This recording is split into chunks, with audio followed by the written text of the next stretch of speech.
속죄하신 구세주를 내가 찬송하리라. 내게 자유 주시려고 주가 고난 당했네.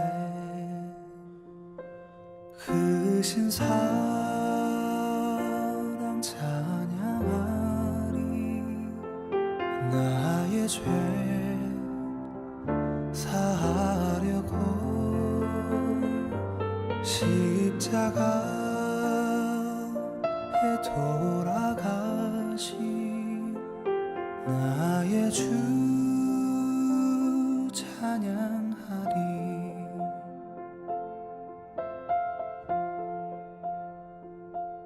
내가 구원받은 증거 기뻐 전파하리라. 내 죄 모두 담당하신 주의 사랑 크셔라. 크신 사랑 찬양하리. 나의 죄 사하려고 십자가에 돌아가신 나의 주 찬양하리.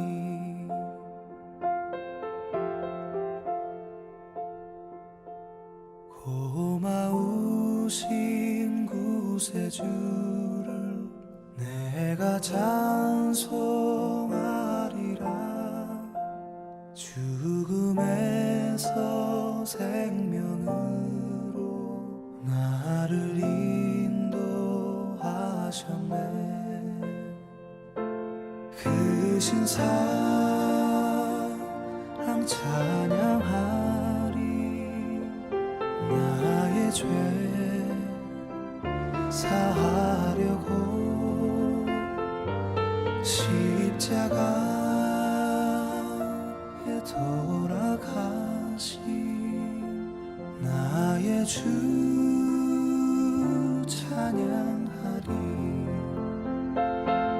크신 사랑 찬양하리. 나의 죄 사하려고 십자가에 돌아가신 나의 주 찬양하리.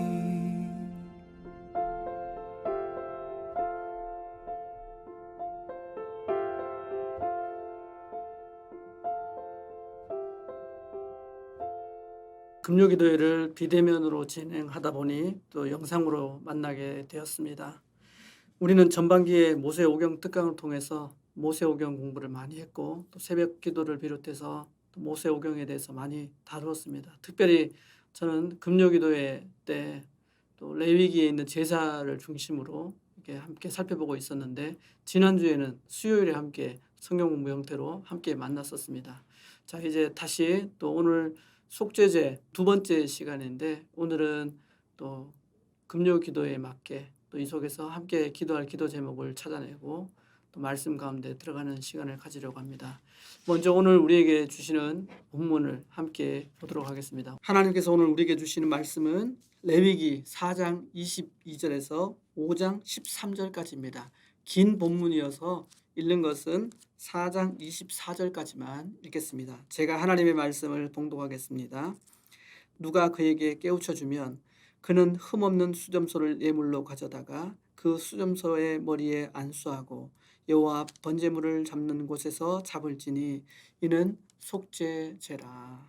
아멘. 오늘 읽은 본문으로 또 속죄제 두 번째 시간을 함께 나누도록 하겠습니다.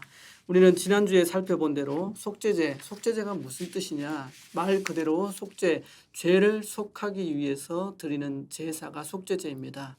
이 대상은 하나님이 되지요. 하나님께 제사를 드림으로써 우리의 죄가 속죄된다.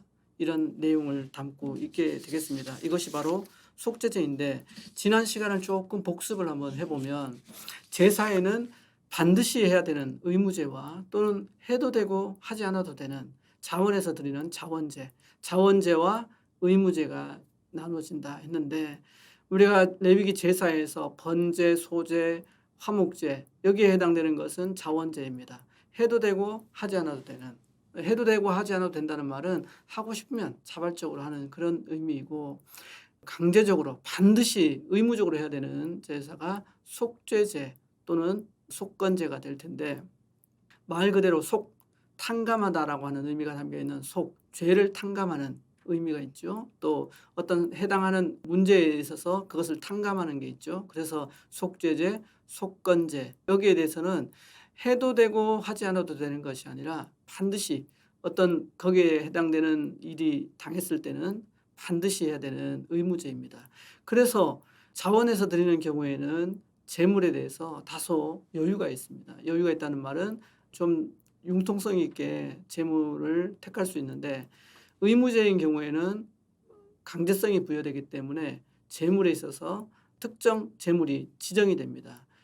제사장의 경우에는 수송아지, 또 회중의 대표 장로에 해당되는 경우에도 수송아지, 또 족장에 해당되는 경우 염소, 또 평민에 해당되는 경우 또 양 또는 암염소 이렇게 재물의 종류가 정해지기도 하고 또는 수량이 정해지기도 합니다. 극빈자의 가난한 자의 경우에 고운 가루로 드릴 수도 있고 그럴 때 얼만큼 드려라. 고운 가루 에바 10분의 1 이렇게 또는 짐승이 아니어도 새로 드릴 수도 있는데 산비둘기나 또 집비둘기 새끼로 그냥 드려라가 아니라 그것도 2마리 이렇게 숫자 제한이 있습니다. 이렇게 강제성이 있는 의무제이기 때문에 재물에 있어서도 이러한 룰을 두고 있다. 이렇게 이해하시면 되겠습니다. 지난번에는 우리는 그 신분에 따라서 어떻게 재물이 나누어지는지를 그렇게 한번 살펴보았습니다. 그래서 지난번에 제사장 또는 온 회중의 경우에는 흠없는 수송아지를 드렸고 족장에게는 흠없는 수염소 또 평민의 경우는 흠없는 암염소나 암양 이렇게 제물의 종류도 지난 시간에는 우리가 살펴보았습니다. 또 속죄제와 또 번제의 차이점에 대해서도 우리는 살펴보았는데 번제의 경우에는 다 태우고 속죄제의 경우에는 화목제처럼 내장 부위만 태우고 고기 부위는 제사장이나 장로가 드렸을 경우에는 재버리는 곳에 버려야 되고 또 평민이나 족장의 경우에는 함께 하는 사람들이 나누어 먹었다 하는데 이것은 잠시 후에 좀 더 이 부분에 대해서 깊이 있게 살펴보도록 하겠습니다. 또 이제 평민의 경우 이제 지난 시간에 본 것 외에 오늘 본문에 해당되는 내용이 될 텐데 평민의 경우에는 특별히 가난한 자, 평민의 경우 중에서 가난한 사람의 경우에 극빈자라고 하죠. 극빈자, 산비둘기나 집비둘기 새끼 2마리로 드릴 수가 있고 고운 가루 에바 10분의 1. 에바 10분의 1이 정확하게 어느 정도인지 양이 좀 불분명할 텐데 우리 전통적인 도량형에 따르면 한 대, 또 한 대가 잘 이해가 안 되면 1.6kg 정도 또는 이것도 잘 감이 안 오면 우리 커피 마시는 종이컵 있죠? 종이컵으로 쌀을 한 10번 정도 부었다 생각하시면 됩니다. 10컵 정도. 이 정도 되는 수량이다. 그러니까 가난해도 어렵다 할지라도 속죄제를 드려야 될 필요가 있을 때는 어떤 형태로든 무엇이라도 드려서 할 수 있는 그런 길을 열어주신 것이지요. 그렇게 해서 앞에서도 잠시 살펴보았지만 동물의 제사인 경우에는 장로와 제사장의 경우에는 재버리는 곳에 버린다 하였고 또 평민과 족장의 경우에는 제사 지내는 사람이 제사장과 함께 그 뜰에서 먹는다고 그랬죠. 곡식으로 드리는 경우 이런 경우에는 제사장이 한 움큼을 번제단에 뿌리고 나머지는 제사장의 몫이 됩니다. 제사장 하면 좋겠네. 이것저것 다 받아가니. 그렇지 않습니다. 한 움큼에서 종이컵으로 한 10컵 정도 된다고 그랬잖아요. 한 움큼 종이컵을 한 컵 정도 하고 나머지 그 곡식 그렇게 해서 이 제사장이 가져가서 크게 제사장에 유익되는 그런 것은 아닙니다. 이것은 제사를 드리는 그 일을 하는 제사장의 몫이 되었다 하는 것으로 아시면 되겠습니다. 자, 이렇게 속죄제에 대해서 지난 시간에 이어서 이번 시간에 족장과 평민의 경우에 어떻게 제물이 나누어지는지를 살펴보았는데, 또 마찬가지로 오늘 이 제사와 관련해서 어떤 의미가 우리에게 주어지는지를 좀 나누어 볼 텐데, 오늘이 나누어 볼 포커스는 어떤 사람이 속죄를 받을 수 있을 것인가, 어떤 사람이 죄사함을 받을 수 있나, 이 부분에 대해서 한 3가지 정도를 살펴보도록 하겠습니다. 먼저 첫 번째, 속죄를 받을 수 있는 그 자격이 되는 사람, 어떻게 해야 받을 수 있는가? 귀를 여는 사람이 속죄를 받을 수가 있습니다. 본문 22절과 23절을 다시 한번 읽어보겠습니다. 22절과 23절. 만일 족장이 그의 하나님 여호와의 계명 중 하나라도 부지 중에 범하여 허물이 있었는데 그가 범한 죄를 누가 그에게 깨우쳐 주면 그는 흠 없는 숫염소를 예물로 가져다가. 자, 특별히 22절 끝부분에 부지 중에 잘못을 했어요. 이 사람은 잘못을 했는 걸 모른다는 거죠. 23절에 보니까 누군가가 그에게 와서 너 그거 잘못한 거야, 이렇게 깨우쳐 줬을 때 이렇게 말하고 있습니다. 이런 경우에 하나님 앞에 나가서 속죄제를 드리면 사함을 받을 수 있다 하는 건데, 그러면 어떤 사람이 죄사함을 받습니까? 여기 본문의 내용에 따르면 어떤 사람이 와서 말을 해줬는데 그 말을 잘 듣는 사람이 듣고 나서 나 잘못했구나 깨닫고 가는 사람이 속죄를 받을 수 있는 거죠. 어떤 사람이 와서 말을 해줬는데도 거기에 대해서 1절 듣지 않았다면 그 사람은 속죄 받을 수 있는 길이 사라지는 것입니다. 이렇게 죄사함을 받을 수 있는 사람은 사람의 말, 그것은 하나님이 그를 통해 그 입을 통해서 들려주는 말인데 그 입에 그 말에 귀를 기울여서 잘 듣는 사람입니다. 우리가 예수 그리스도를 구주로 고백하게 된 원리도 무엇입니까? 우리가 예수님을 처음부터 날 때부터 예수를 믿었습니까? 날 때부터 믿은 모태신앙이라 할지라도 자라서 스스로 예수 그리스도를 구주로 고백하기까지는 누군가가 우리에게 복음을 들려줬고 우리는 그 복음을 귀담아서 잘 들은 후에 그렇게 해서 하나님을 우리는 고백하고 예수 그리스도를 구주로 고백하고 이런 일이 우리에게 일어난 것 아니겠습니까? 그래서 우리가 예수 그리스도를 구주로 고백하는 사건을 비롯해서 모든 복음의 원리는 듣는 데서 나타납니다. 그래서 로마서에도 믿음은 들음에서 난다 이런 말이 있는데, 믿음은 들음에서 나고, 또 우리가 그 복음을 듣고 또는 하나님 말씀을 들었을 때는 그 말씀대로 올바로 행하고 실천하고 살아가는 것이 우리 그리스도인의 합당한 삶이 되겠습니다. 우리 신앙생활 여정 가운데서도 우리는 육체적인 귀도 열어서 사람의 말도 잘 듣고, 왜냐하면 하나님은 그 사람의 입을 통해서 우리 귀에 들려주기 때문에 귀를 열어서 말을 잘 듣고, 또 영적인 귀도 활짝 열어서 그렇게 함께 하나님 앞에 나아갈 수 있는 그런 여러분 될 수 있기를 주의 이름으로 부탁드립니다. 두 번째, 속죄를 받는 사람, 어떤 사람이 속죄를 받습니까? 바로 자복하는 사람입니다. 오늘 읽지 않은 본문이기 때문에 5장 5절을 한번 함께 보겠습니다. 5장 5절을 보면 이 중 하나의 허물이 있을 때에는 아무 일에 어떤 일에 잘못하였노라 자복하고에 여러분 한번 주목해 보시기를 바랍니다. 이 자복한다라고 하는 것은 자기의 죄를 스스로 고백하고 복종함, 이런 뜻이 담겨 있습니다. 스스로 고백하고 또 복종하는 것, 이것이 바로 자복인데, 속죄 제물을 드리는 것으로 끝이 아니라 먼저 그 앞서 고백이 있는 것을 말합니다. 속죄 제물 드렸으니 이제 하나님이 알아서 나의 죄를 용서해 주겠지, 이걸로 끝이 아니라 먼저 죄를 자백하는 시간이 있어야 한다 이거죠. 구약 시대에는 속죄, 즉 죄를 용서받기 위해서 자백과 제사에 의해서 이것이 해결되어졌습니다. 그러면 신약교회는 어떻습니까? 신약시대에는 더 이상 제사는 없습니다. 왜냐하면 예수님께서 단번에 십자가에 죽으심으로 모든 것을 완성하셨기 때문에 이제는 더 이상 동물 제사는 필요 없고 이제는 자백하는 일만 남은 거지요.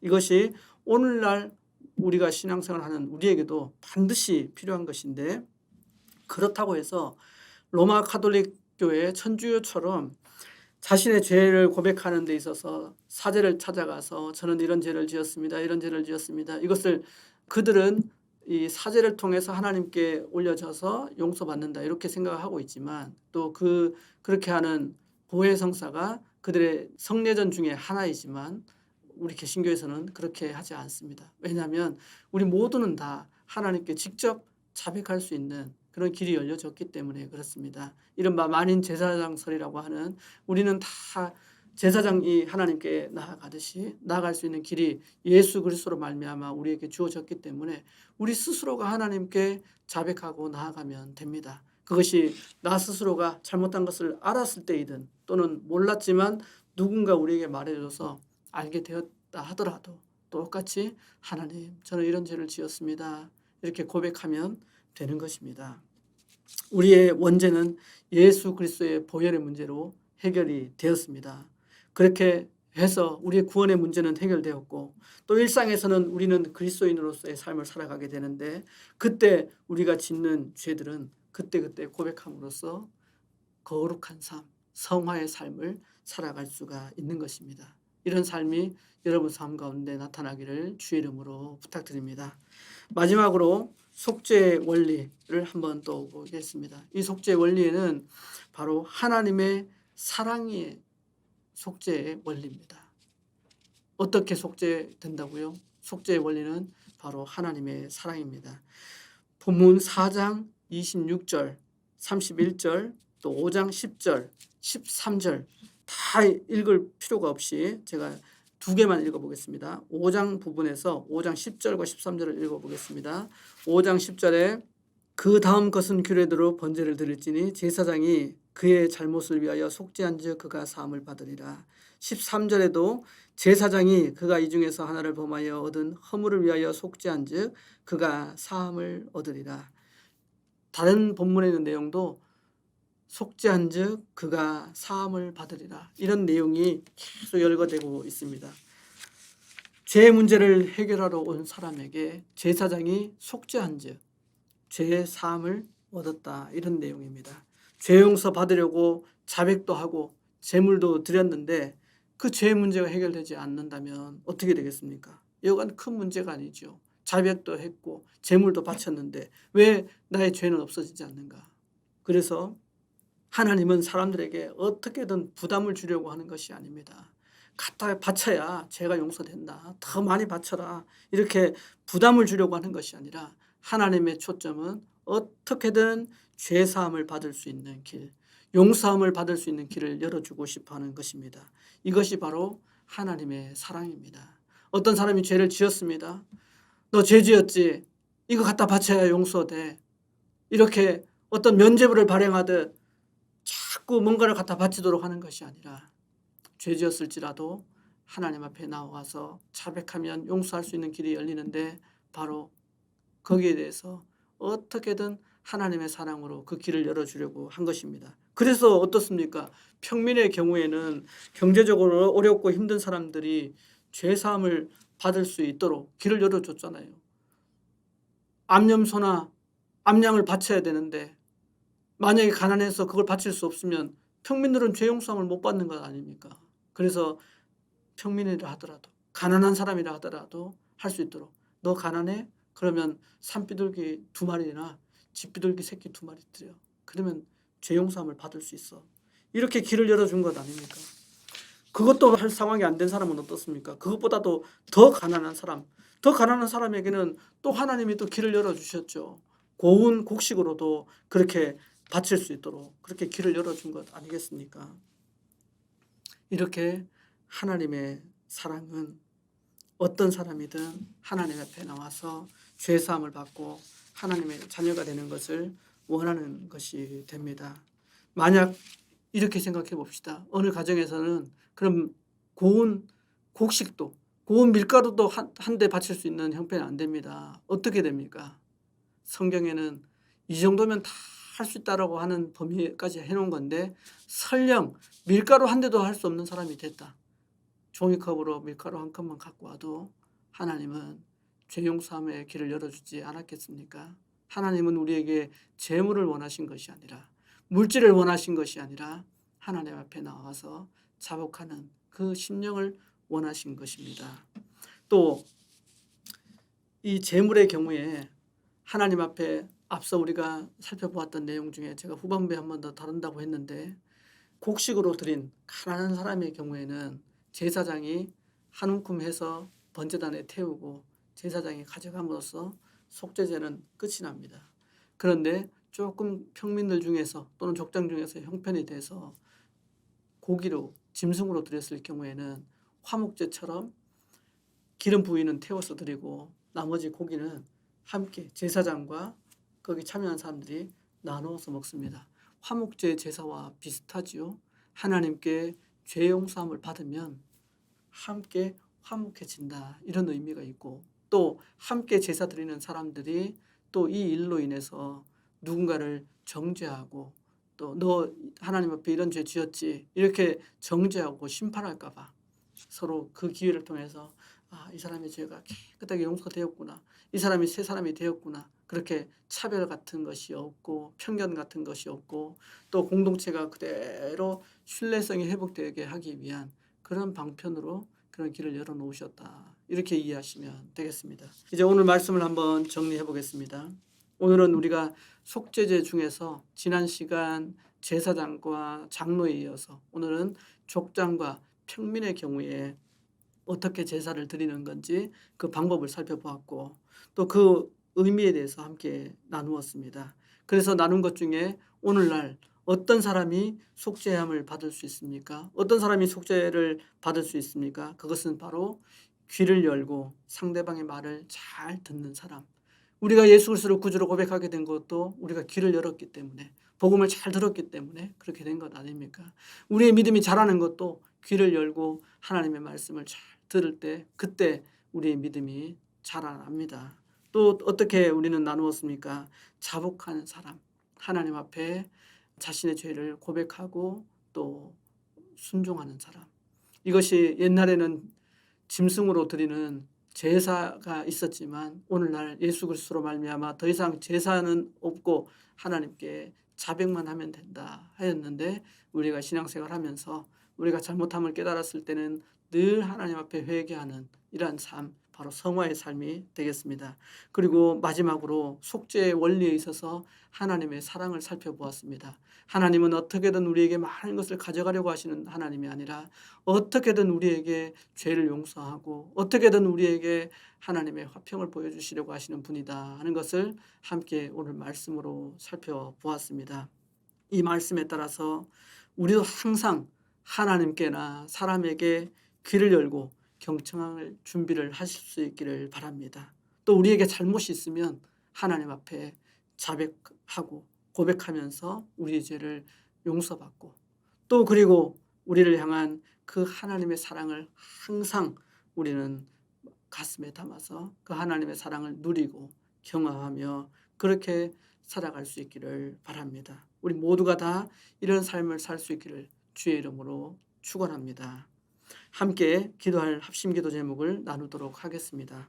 기도할 제목 첫 번째, 하나님 음성에 귀 기울이게 하옵소서. 사람을 통해 우리에게 하시는 하나님의 말씀에도 우리는 귀 기울이게 하여 주옵소서. 이렇게 기도하시고, 두 번째, 지은 죄가 있으면 항상 하나님께 고백하는 그러한 믿음이 되게 하여 주옵소서. 마지막으로 코로나19를 통해서 교회와 이 나라를 새롭게 회복시켜 주옵소서.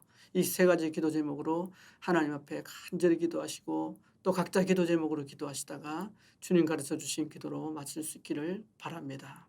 함께 기도하겠습니다.